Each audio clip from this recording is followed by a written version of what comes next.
अगर माँ बाप उसको समझाना शुरू कर दें कि बेटा तेरी आगे जाके शादी होगी, तूने दूसरे घर जाके अपना रिश्ता जोड़ना है, इसलिए माँ बाप को भूलना शुरू कर दे, वो बच्ची कभी कर नहीं पाएगी। मगर जिस वक्त उसकी शादी हो जाती है, दूसरे घर जाके उसका रिश्ता जुड़ जाता है, अपने आप माँ बाप का दर्जा कम होना शुरू हो जाता है। तो वो रिश्ता कैसे जुड़ा? पहले रिश्ता जुड़ा, फिर वो दूसरी चीजों से अपना ध्यान हटा सकी। इसीलिए हुजूर फरमाया करते थे कि अटैचमेंट कॉजेज डिटैचमेंट, कि पहले संबंध जोड़ो, जब संबंध जुड़ेगा तब हम इन सब चीजों से रिश्ता तोड़ सकेंगे। और गुरु घर ने फरमाया 9 दरवाजे नवे दर फीके, रस अमृत 10 में चुबीचे। ये 9 द्वारें हैं जिनके जरिए हमारा ख्याल सारी दुनिया में फैलता है।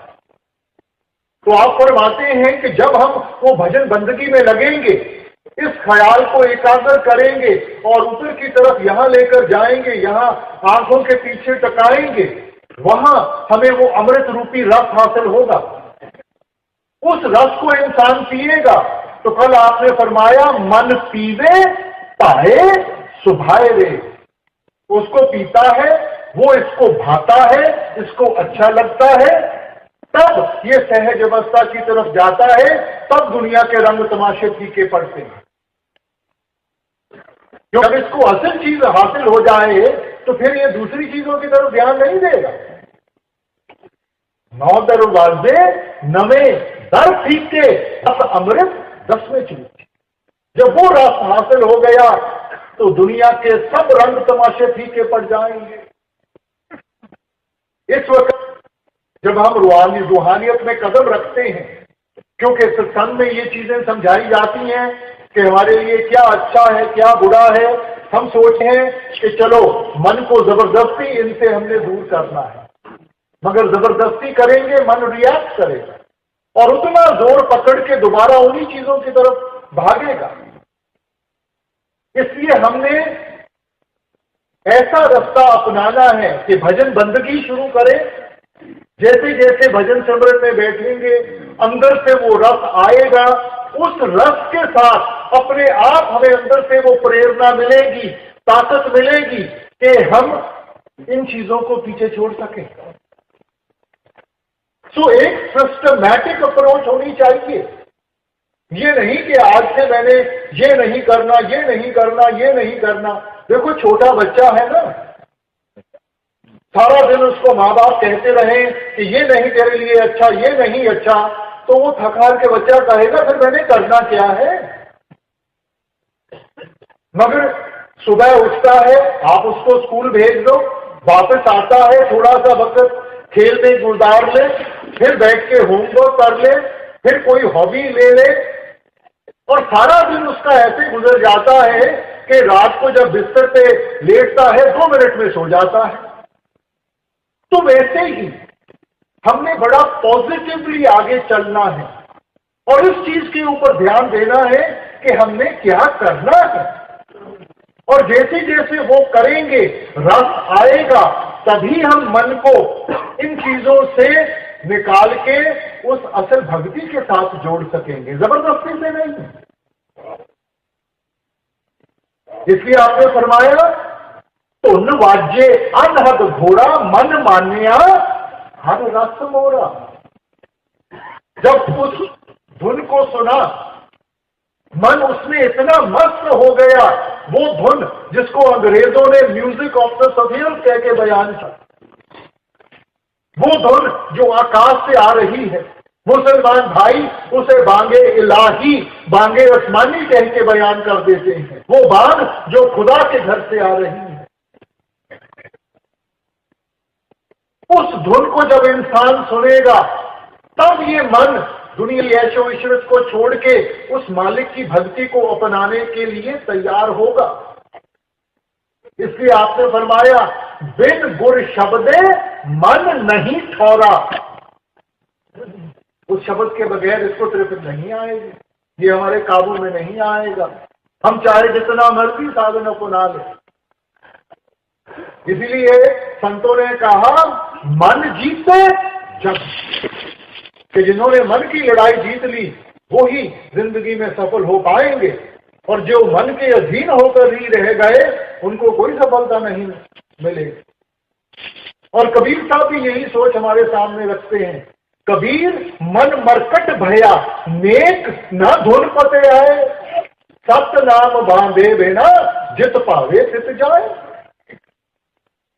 कबीर मन मरकट भया नेक न धुन पते आए, उस शब्द की पहचान नहीं कर पाया, उसके साथ अपने आप को नहीं जोड़ा। सत नाम बांधे बिना, जब तक उस सच्चे नाम के साथ नहीं इसको बांधेंगे, जित पावे तित जाए, सारी दुनिया में भागता भरेगा, अलग अलग चीजों को हासिल करने में लगा रहेगा।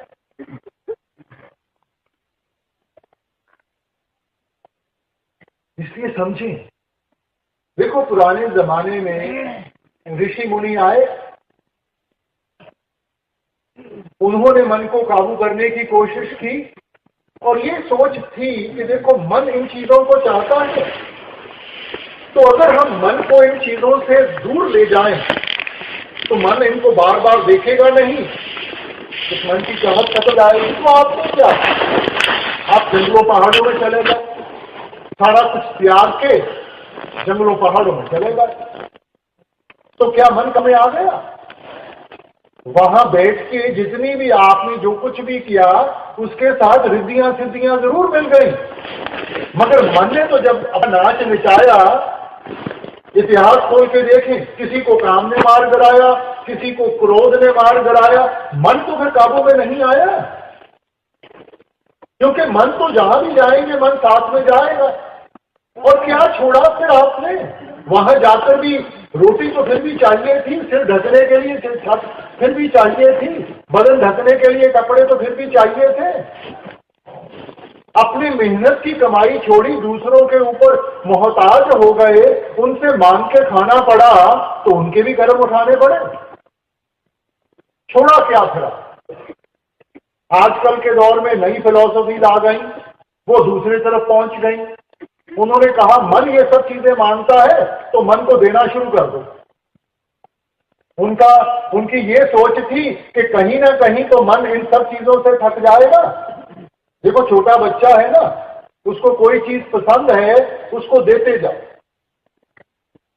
वो खाता जाता है, कहीं ना कहीं पेट भर जाता है, मगर मन नहीं भरता, और खाएगा तो उल्टी आ जाएगी, फिर उस चीज को देखना दोबारा नहीं करता।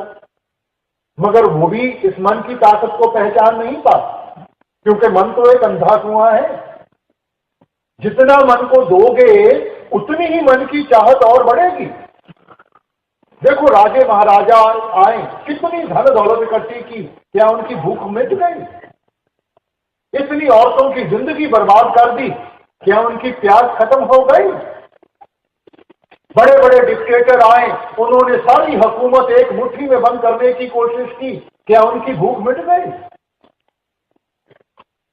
मन की तो ऐसी अवस्था है कि जितना दोगे उतने उसकी प्यास और भूख और बढ़ेगी। इसलिए आप कहते हैं ना सुख विच गृहस्थ दे, ना सुख छड़ गया, सुख है विच विचार दे, समता शरण पे आ। ना भोगी बन के और ना त्यागी बन के। भोगी बन के सोचेंगे मन काबू में आए, नहीं आएगा। त्यागी बन के सोचेंगे मन काबू में आएगा, नहीं आएगा, रिएक्शन होगा। इसलिए आप कहते हैं सुख है विच विचार दे। जब तक हम अपनी विचारधारा को ठीक रास्ते पे नहीं लाएंगे, इन चीजों को अच्छी तरह समझ नहीं पाएंगे, और ये सोची कहां से मिलेगी? आप आते हैं संता शरण पे, यहाँ उन गुरुमुखों की संगत में जाकर वो हमें समझाते हैं, वो साधन बताते हैं कि हमने कैसे इस मन को काबू करना है और कैसे उस मालिक की भक्ति में अपने आप को लगाना है। मगर इंसान बाहरमुखी हुआ बैठा है, तो इंसान कौन कौन से साधन अपनाता है? तो स्वामी जी बड़ा सिस्टमैटिकली हर एक चीज को लेते हुए हमें समझाने की कोशिश करते हैं कि उसका दायरा